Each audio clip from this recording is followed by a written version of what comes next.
What's up, guys? This is Jr. Kratos, and you are watching NorCal tonight.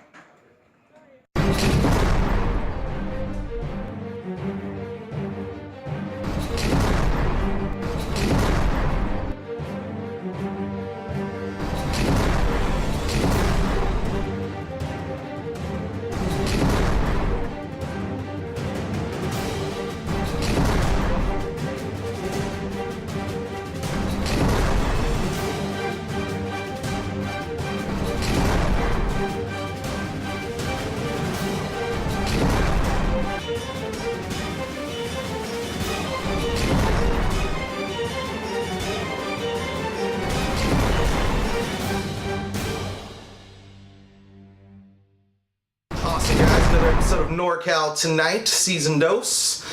I'm here with the big guy, Drake Frost, brother. This should be fun. Absolutely. We're gonna talk some SPW, some honor society, some title runs and such.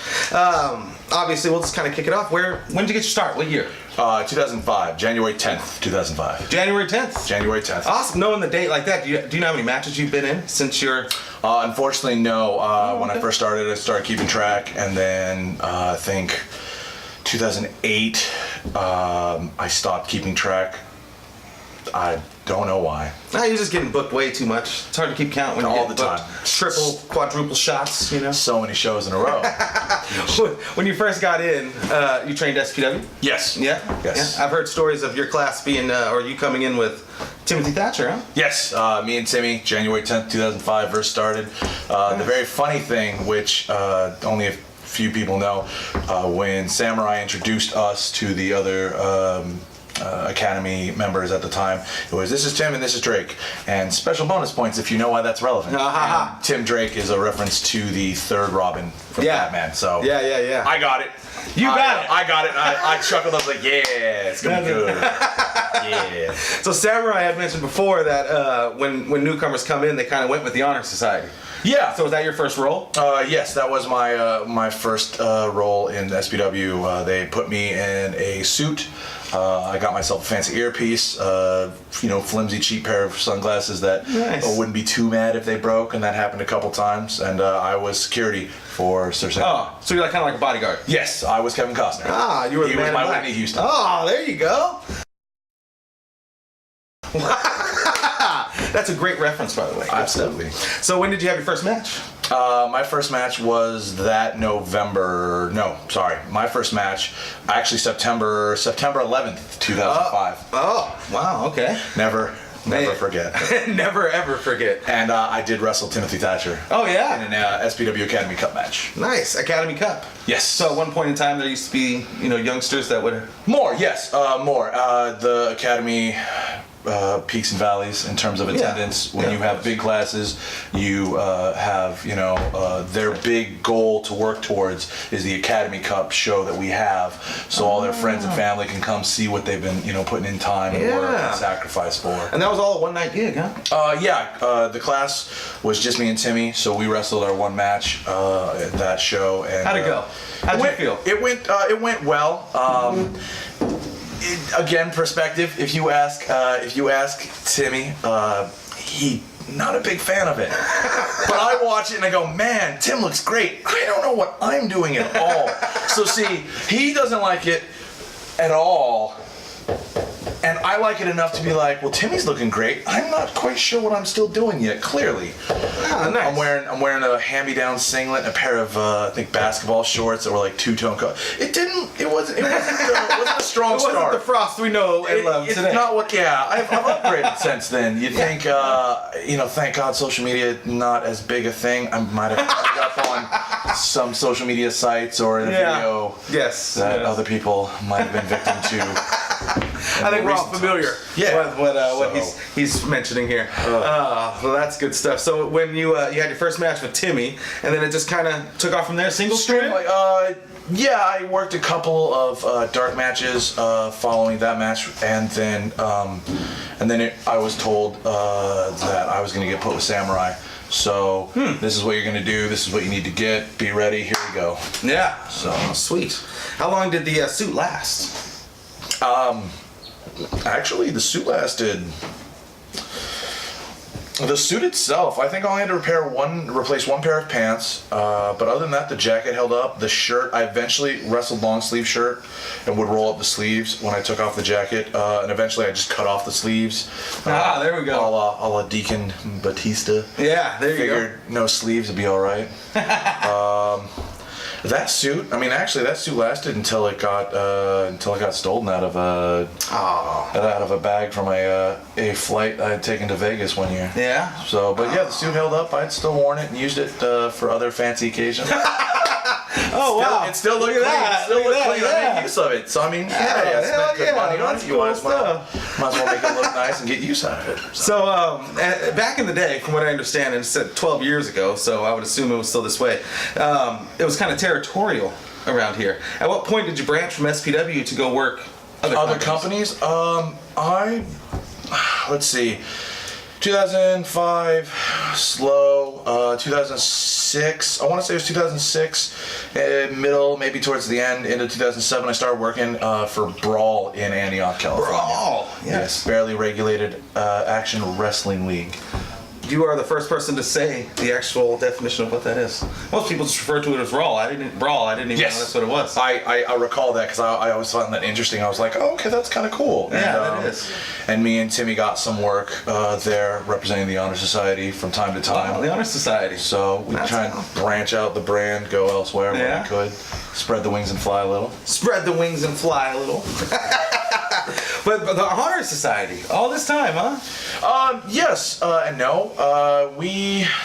2005 started training. Fast forward, I joined, and then I want to say it was 2008, 2009, where we just didn't see eye to eye anymore, and we kind of had to go separate paths. And I thought we'd do it one way, and then Samurai did it a different way, and he replaced me with some younger upstart talents out of the SPW Academy, and I was ousted pretty quickly. Is that when the cowboy situation rolled its No, then it was less about the suit and being security guard and more donning the more traditional attire of a professional wrestler. Okay.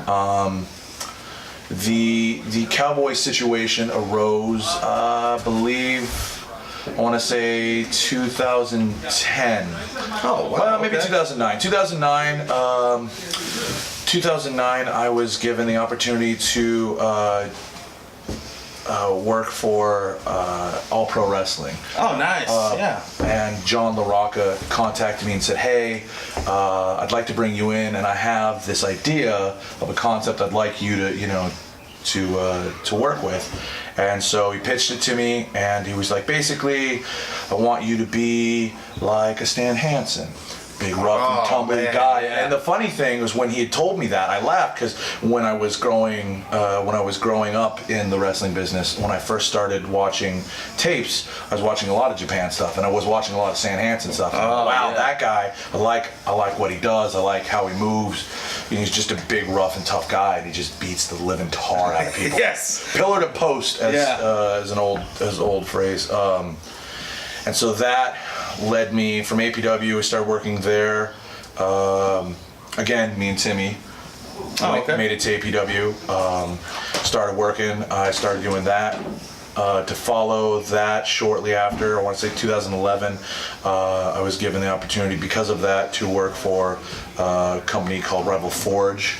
Was run out of the Santa Cruz area, kind of around there, and then also Fog City Wrestling out of San Francisco. Fog City, I've heard a lot. So the cowboy attire lent itself to another branching out, getting some more bookings for companies that I might not have gotten the opportunity to work for. Yeah. Well, Stan Hansen, I think we've had our conversations before. You recently had a chance to meet the guy, right? Yes, I met him 2 years ago at Cauliflower Alley. An amazing time. It's a great week to be there. I love going to Cauliflower. It's actually become pretty much my vacation. I take that week. I don't really vacation anymore else. Oh, I see. So from your regular day-to-day 9-to-5 job, that's when you're taking your vacation. Cauliflower. Yes, cauliflower. Okay, I really cool. look forward to it. You know, some people, I'm going to go travel to Hawaii or somewhere like Barbados, whatever. They're going to do somewhere really nice and pretty and beaches. And beaches, or they're going to go, you know, to Europe and explore, you know, the great architectural history of that. But I like going to cauliflower. Yeah. I like going to Vegas, and it's fun. I get to see a lot of people that I don't get to see other than cauliflower. I get to catch up. I get to hear stories. Yeah, and then you get to run into legends. Yes, I get to run into new people. Yeah, People I remember hearing when he was going to be there. I was very excited, and I wasn't quite sure how to approach it. But when I saw him making his way through the lobby casino, I was with my friend Julie. I said, "You have to come. Here's my phone. Here's the camera. It's ready. It's ready. It's ready. Let's see how this goes." And I approached him very, cautiously. "Good morning, sir. Just wonder if I could get a photo." And he obliged, and I really appreciate it. Oh, nice. To me, getting the photo with him, I don't know how he felt about it. I don't know, but to me it meant a lot. It was a great. Yeah. It was like almost an achievement of mine. I got to meet a guy who I've spent hours in time trying to emulate, try and do what he does with my own spin, but as a good foundation of of what a big man in indie wrestling. And you're right, a big man in indie wrestling, because Stan Hansen was a big dude who just kicked your ass, you know. Pretty much. And that's Frost. That's Frost. That is definitely Frost. I like to think of myself like that. Yeah, you know, I'd like to agree with you. Thank you. So you used to tag with Jody, right? During this time? Or was that during that same time, right? Yeah, I will say I want to. I really wish. Jody Kristofferson. Jody Kristofferson. Yes, the War Pig. Again, shortly after, I think 2011, I think Bobby Hart at Pro Wrestling Bushido gave us the opportunity. He said, "Okay, I want you guys to tag. He's Big Country at the time. He's a cowboy. You're a cowboy. You guys should be, a team. I want to book you guys in Bushido as that." And I said, "Okay." So we became the Sons of Texas. The Sons of Texas. Sons of Texas, though neither of us are from Texas. There's a Texas street in Fairfield. I don't know if you guys have ever visited there, but yeah. I have several times, but I still don't think that counts. I don't think it counts. That must have been a good time. That would have been a good time. It was a great time. Me and Jody won the Pro Wrestling Bushido Tag Team titles. Nice. We had a good run with them. We defended and got to work a lot of great names. And then it culminated with a really awesome cage match with the Suburban Commandos at the Fat Cat. Oh, down really? It was really good. A lot of blood, a lot of meat flying around, a lot of good old fashioned snug heat. Yeah. Oh, good job, bro. Oh, yeah. Don! What do you think, Don? You want to give up? No! Yeah!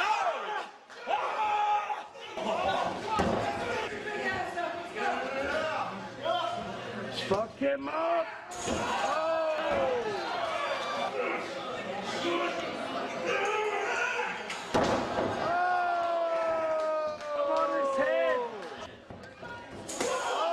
Wrestling at its finest. Yeah, when I was coming up, a lot of it was big guys. There wasn't a lot of. When you seen a flying elbow drop from Macho Man, that was a big deal. Absolutely. See that, So I can imagine that was just like an old school pro wrestling kick-ass cage match. Absolutely. Yeah, I'm gonna try to Google that, and I hope you do too. SPW, you got to work some APW. Sounds like you won the Bushido tag titles. Yes. I always like to talk a little bit about not tag titles, but titles in general. Yes. Have you held a lot of gold or silver as some of them? I have held my fair share. I have held the SPW tag titles twice, the Bushido tag team titles twice. I held the Devil Mountain ex-champion. Oh, there you go. Let's see. I represented the Devil Mountain, Pacific Coast title, helping out Levi Shapiro when he was dealing with an injury. I have held, other than that, the pro, the Petaluma Phoenix Pro Wrestling heavyweight title. Yes. And that is probably my grandest accolade.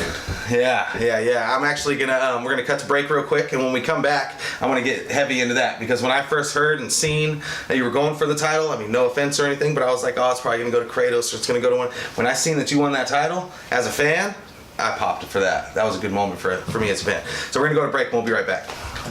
Yeah, come back here.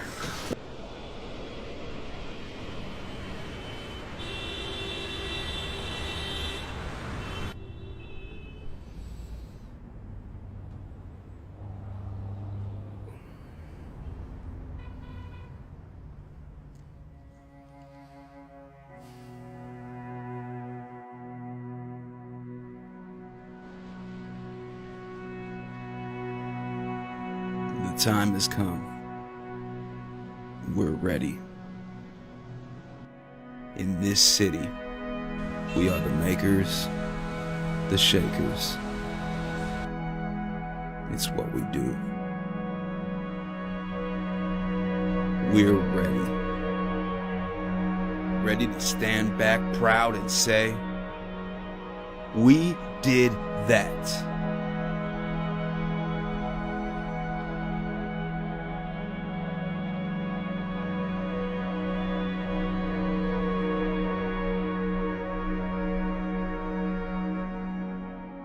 The time has come. We're ready.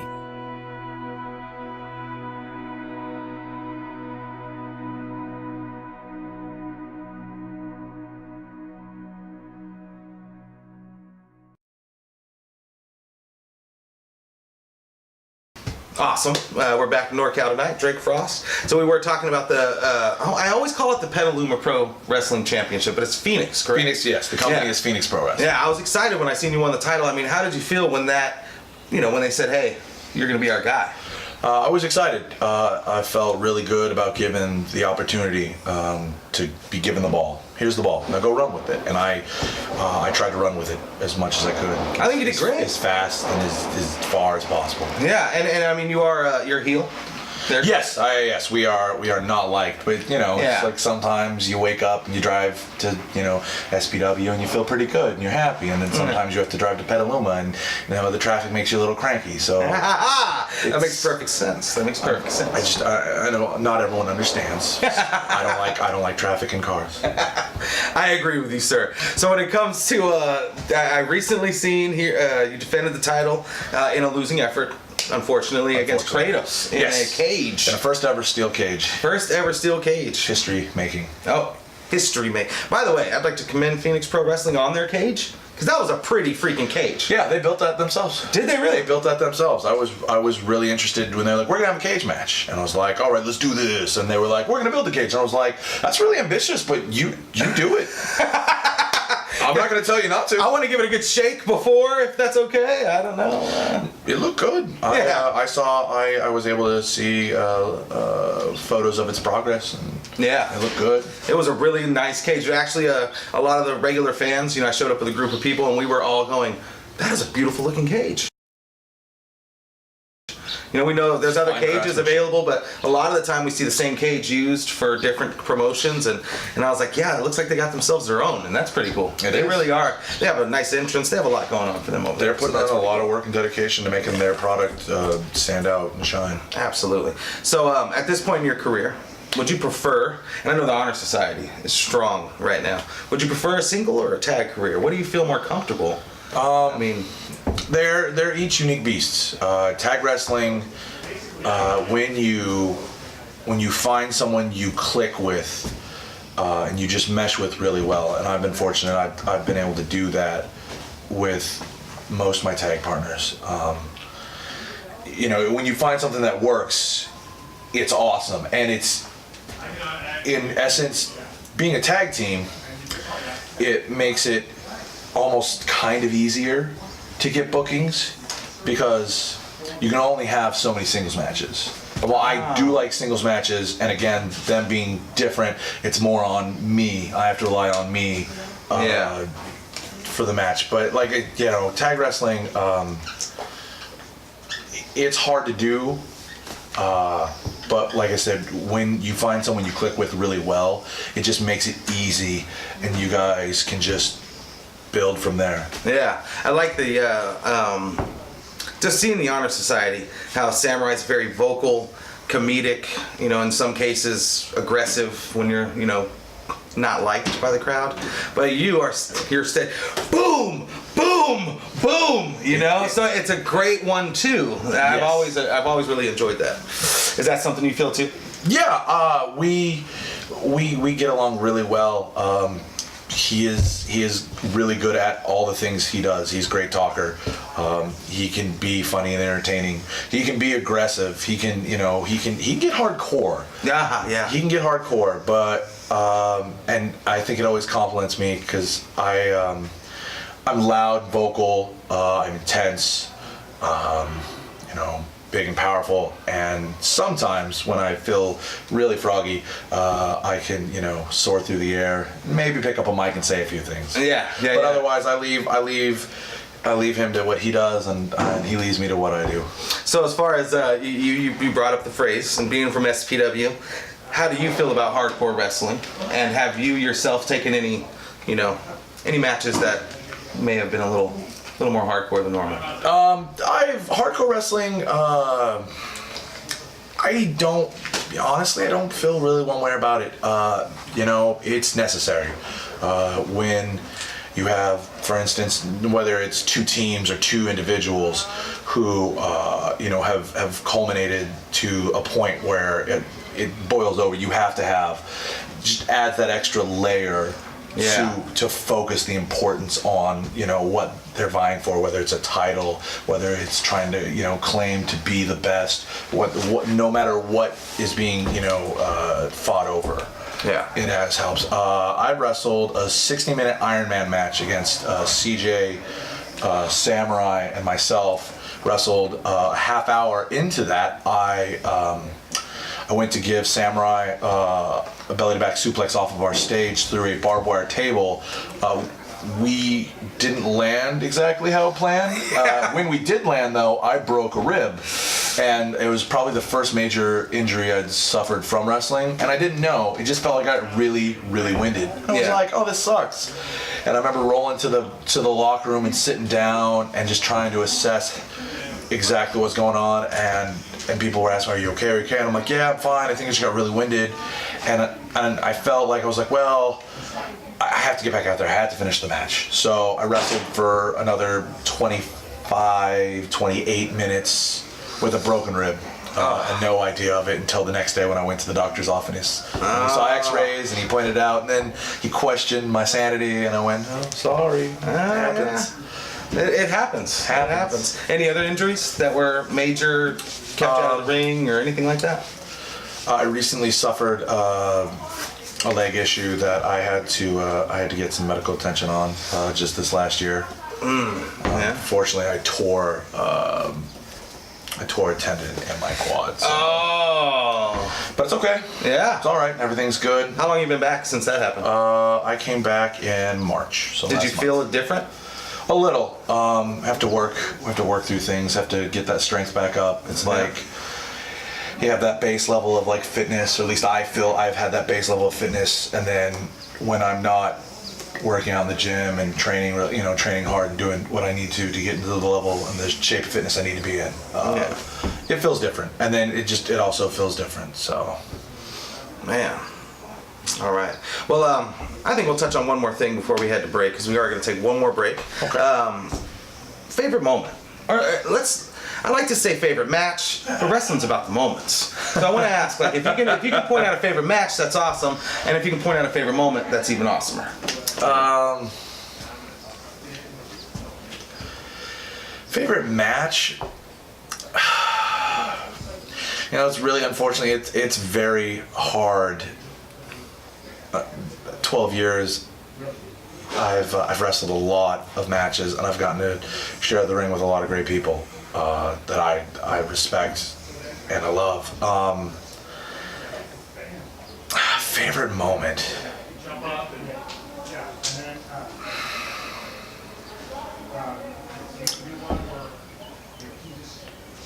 you know, I can't.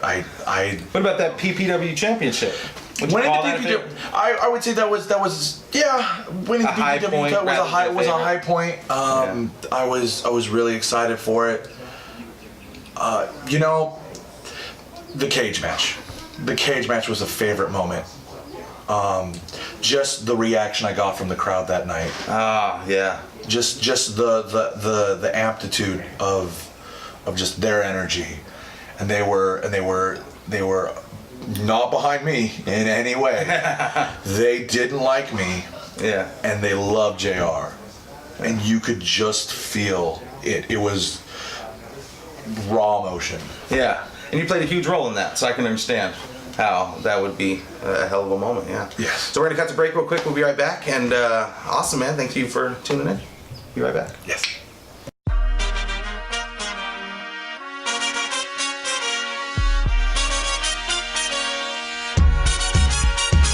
Alright, kick back, relax, and grab yourself a beverage. Or hop if you wanna just bounce to my leverage. The evidence, as they say, is in the pudding. So show me the money like my name was Cuba Gooding. It ain't fool's gold, it's gold, fool. Can't stop, won't stop, keeping it old school. So cool. Big Spoon is my nom de plume. I keep it popping like a needle in a new balloon. And if you don't know by now, then you need more schooling.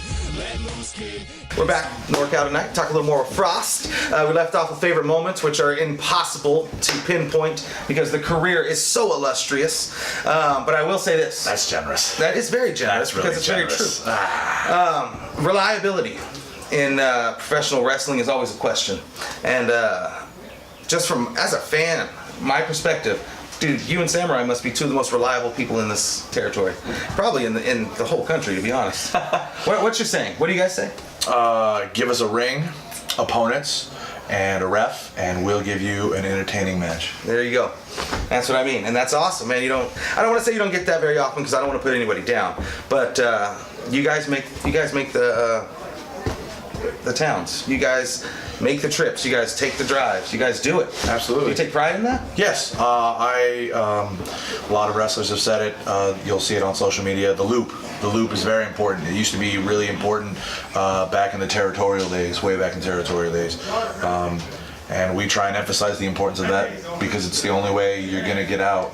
Because otherwise, you're going to contain yourself and you're going to put an artificial ceiling. I only want to work NorCal. Well, that's awesome if that's what you want. Yeah. But if you want more, you got to get in the car. You got to put in miles. You got to travel. You got to be on the loop. It's awesome. So Samurai had a perfect year, I guess, recently. Last year, I think it was, or the year before. 2015. Sorry. We 15, wrestled every 52 And that was weeks. you too? Yes. Yep. How'd you feel about that? Did you get yourself a tattoo too? No, I have not got myself that tattoo, but That's all right. I will be getting it in short order. Nice. But it was definitely a nice. It was a hallmark. It was a great achievement because I remember I think it was June of that year. It was like, hey, I was just looking at the calendar. I noticed we wrestled every weekend. Yeah. We're like, oh, that's cool. He's like, what if we wrestled every weekend? for the rest of the year? I was all 52 weeks. And yeah, it's ambitious. All right, yeah, let's challenge ourselves. Let's work. You know, let's work hard on trying to get out there and make the brand of the Honor Society. Let's make it mean something. Let's get out there. Let's visit new towns, new states. Let's go to new countries. Let's go as far and as vast as we can. Yeah. So how far did you get?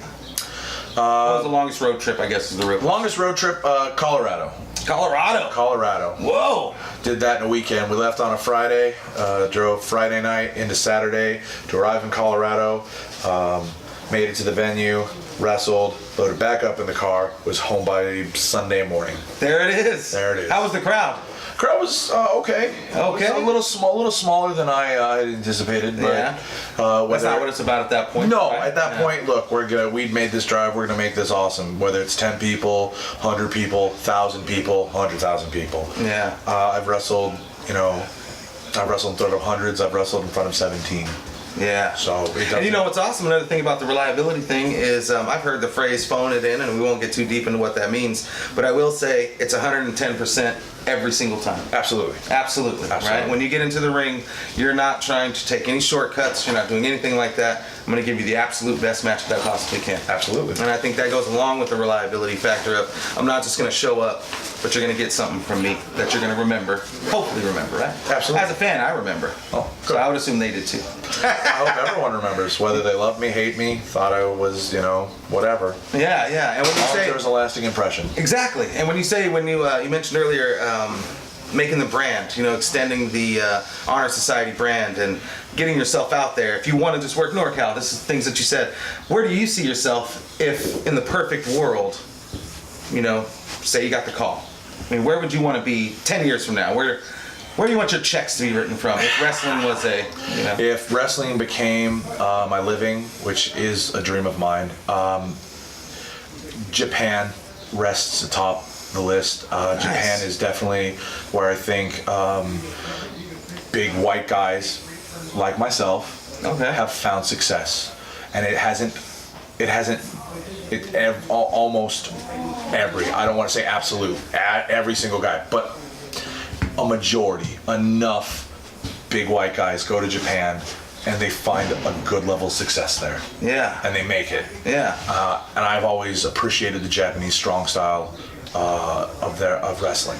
Yeah. And I would be there, would be great. I do like most people, I have the dream of working for the WWE one day. That would also be a nice place to be.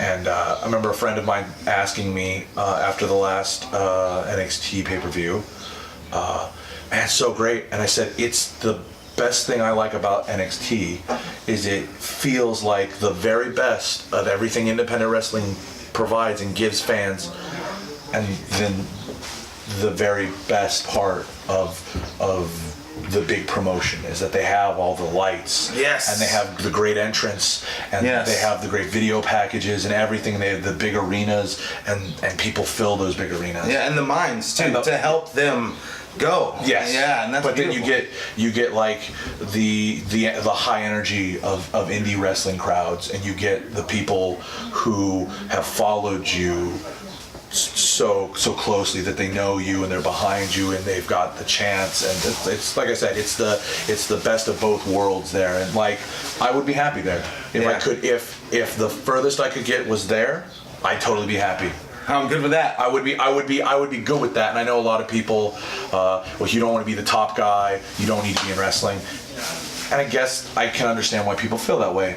And I do want to be a top guy, but I'm also somewhat realistic, but like that would be a good living to me. For me, I'd be fulfilled. I'd feel like, hey, I'm there. If somebody else were to call you the top guy, you're like, that's awesome. But to call yourself the top guy, it seems like you're a little too humble for that. It's like, I'd be happy here. I don't have to, because you say big white guys, they make it in Japan. At one point, we had Bray Wyatt and Kevin Owens as the WWE champs. Yes. I was like, that is awesome. Because Yeah, I was very happy. I was very happy to see that because it's against counterculture. It's counterculture to what you've seen in WWE beforehand. So when you're like, oh, they're going in a different direction, that's awesome. It gives me hope. Like when Murdoch, when they had Murdoch and Cade in a tag team, that gave me hope. Yes. Because he's a great worker. Yes. He has very good mic skills. He knows how to speak, but his body is not what you typically prototype see for the WWE. Yeah. So seeing that gave me hope. Yeah. Okay, he's not in great shape, but he's put in time, effort, and there's a validation to that. Well, see, and back in the day, man, that used to be a credible character on a regular basis. WWF always had a big white guy that punches hard, throws hard clotheslines, and then their babyface would beat him. I mean, I could think King Kong Bundy. I could think Bam Bam Bigelow. Yes. There's a bigger guy. Bam Bam Bigelow is awesome with his moonsaults and stuff, but still. Amazingly athletic. Yeah. That size. Yeah, absolutely. And then obviously Stan Hansen. I mean, he didn't get a big run in WWE. I mean, obviously he wasn't like the champ or nothing. But Harley Race, I think, is a good example of that too. Yeah. And it's always been a staple of pro wrestling, and it seemed like WWE for a long time. They started going this way, 6-packs, we're going to create a wrestler. We can't, and it was nice to see those guys get the straps. Absolutely. It's even nicer to hear that, you took pride in the fact that, oh shit, look, that things are changing. Absolutely. It's a sign of change, which gives hope.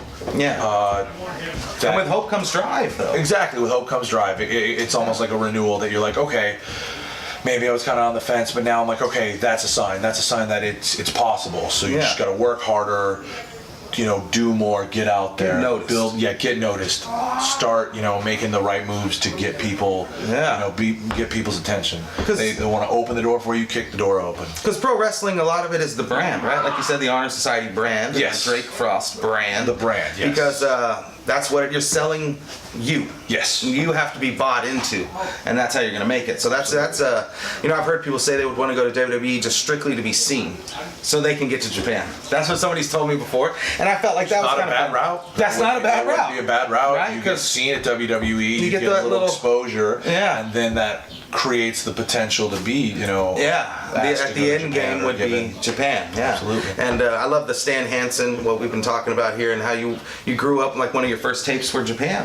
Yes, that's pretty cool. As a younger kid, I watched obviously WWE traditionally, and I fell in love with Macho Man because the way he moved, his athleticism, his mannerisms, his speech, it was all so unique from what was very far from the time. norm. Absolutely, it was great. And then later, as I grew up more of a wrestling fan, I started getting into tapes of ECW and Japan and just different places that were so unique.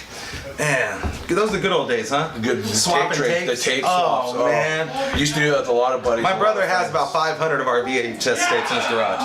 Seriously, that's a great collection. Oh yeah, we used to trade them out all the time too. That was a good time. WCW, I remember when we first got into that, and before it was more like Ricky Steamboat, Ric Flair, Vader, Sid. So some of the end of the NWA, WCW. Yeah, the transition was about to happen. Yes, and I remember trading for those, being really excited, like, oh damn, he's got WCW. Steve, get over here, we got to get these ones. And it was a different time. It was a different time back then. It wasn't live at 9, it wasn't live at 9. And that's and things have obviously changed, and that's another thing too. Back then, I commend some of the wrestlers that it wasn't easy to get in the game back then. Whereas now, you have YouTube, you have opportunities like this to talk and just kind of get you say, this is who I am, and things like that. Back then, that wasn't the case. No. You needed to get noticed. Yes, and that's what I commend you guys for. That's an old school way of thinking of do the drives, go to the towns, get noticed. If we can get 10 people from Ohio to go, damn, the Honor Society's good, and then we get 10 people from Alaska, and 10. That's a great approach, and that's the way they used to have to do that. That was the only way to do it. Absolutely. It's pro wrestling, man. How much does it mean to you?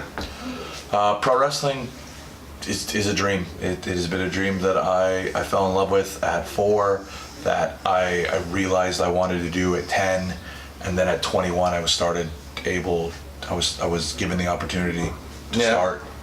That's a beautiful fucking thing, man. I've been a pro wrestling fan my whole life, and the one thing that always sticks out to me is passion. It takes a certain character and a certain level of passion for you guys to do what you do. Yes. I mean, that's not easy to let somebody, I don't want to say but to get clotheslined or elbowed or that stuff, it hurts.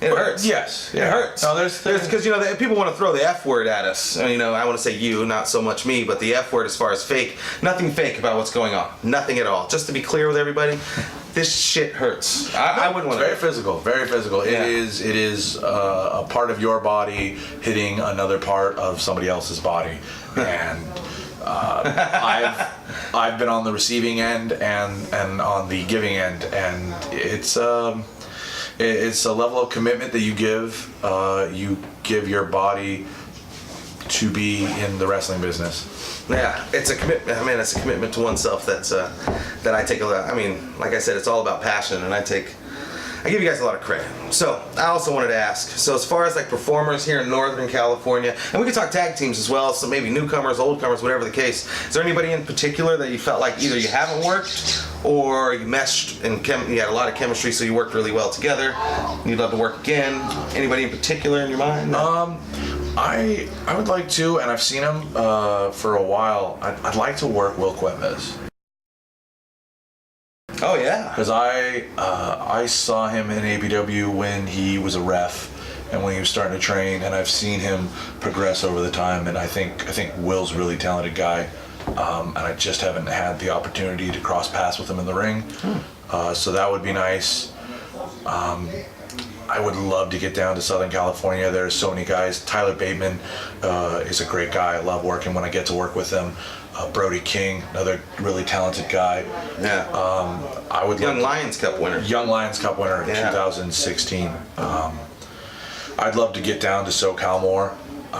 You know, for a while, the funny thing in indie wrestling here in California, Northern California was considered a black hole. You were in NorCal, there was no look, there was no exposure, there was no opportunity to get out. But if you made it down to SoCal, like Pro Wrestling Guerrilla, that was the best launch pad you had to get noticed. Yeah. Because while there are a lot of great companies down in Southern California, they seem to be like the pinnacle of California wrestling. You can make it to PWG. People saw because they have great, they have great video packages, DVDs, videos. They have great exposure. Like just they reach out. Yeah. And people know. People on the East Coast and the Midwest know about Pro Wrestling Guerrilla. Yeah. And they fly in some of the greats, right? Yeah. And they fly in a lot of great talent. Yeah. And the nice thing about that is that you get to see talent that you might not necessarily get to see in California. Exactly. Because they come to Pro Wrestling Guerrilla. Yeah. Like every show, first 5 minutes always sells out. Oh yeah. There's a reason why. I've yet to go because they sell out before I have the chance to purchase. I remember last year, maybe it was 2015, we were talking about going down. There was another show, local promotion we were going to on a Sunday, and I think we were like, oh, let's go to PWG's that Saturday, let's go. And it was, tickets were gone, just out, sold out quick. They pack that building. Yeah. Every single show. Yeah. And every single show they have a collective roster of amazing talent. And I think the building adds to the atmosphere as well. Like if they were to try to go to a larger arena or it's something about that hall they have that It's just special. It's like ECW, you know, Yes, how they had their with the place. ballroom. Yeah, it's very much so like that.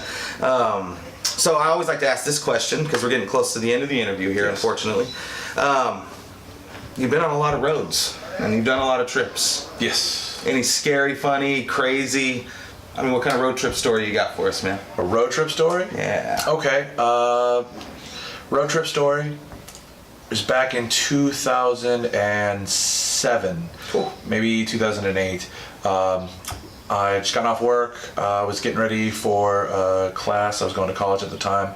I got a call from the Big Ugly, JD Bishop, and he goes, "Hey, Raw's in Fresno tonight, and they're looking for extra talent. Got to get down there." And I went, "Oh, sorry, boss, can't do it. Got class.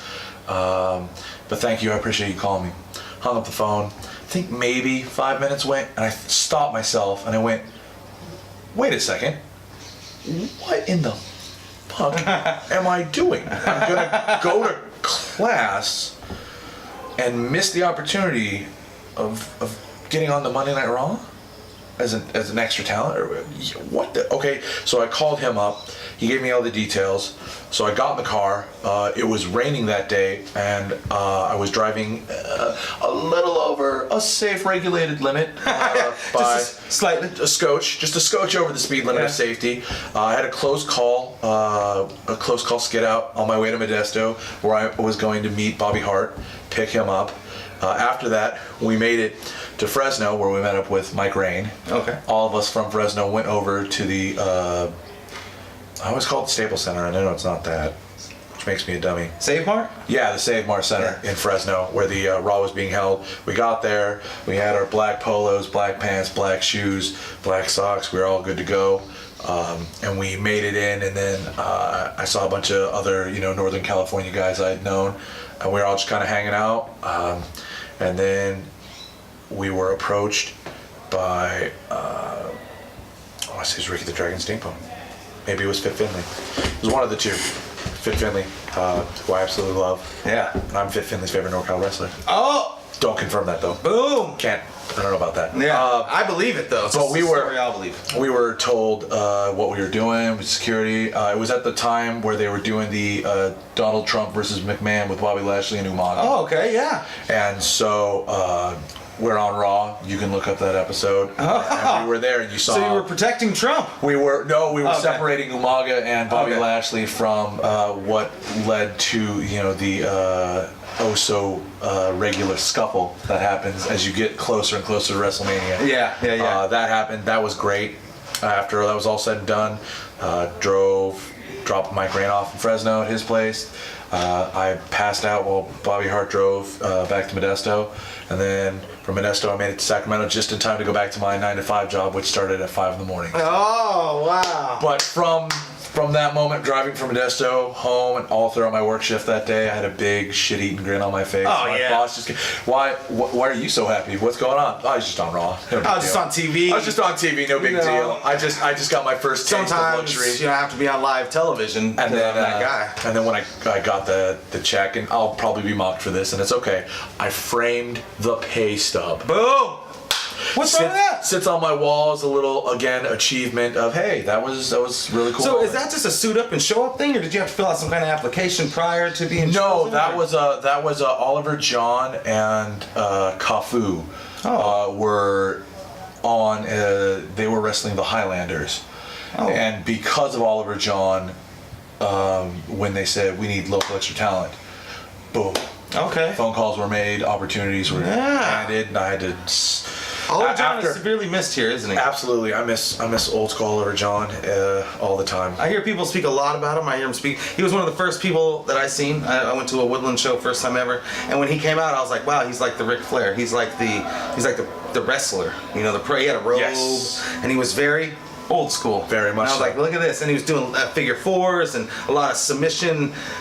Technical wrestling, and I was like, damn, this guy is legit. And then Jackals came out, and I was like, oh shit, this is pro wrestling. I love it. Yeah. Isn't that how that works? You're like, oh, this is good stuff. All the time. Yeah, and that's why I've been coming ever since.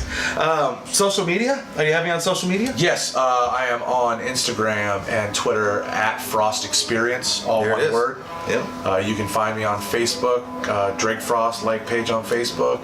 Give me a thumbs up on there. Boom, turn the gray thumb blue. Smash it if you like it. Smash it. That's If you right. don't, it's okay. No hard feelings. Yeah. There are hard feelings from me if you don't. Just saying. Awesome, man. Make sure to follow on Twitter. Make sure to follow on Instagram. Make sure to turn the gray thumb blue on Facebook. Please. Drake Frost is the man, the Honor Society. If you need somebody to, if you have a ring, a ref, an opponent, We'll you're be going to there. have a good time. Absolutely. That's good stuff. I really appreciate this, man. Thank you very much Good for the stuff, good opportunity. stuff. We are here at the anniversary show, so tonight I hope you kill it. And thank you so much for joining us on NorCal tonight.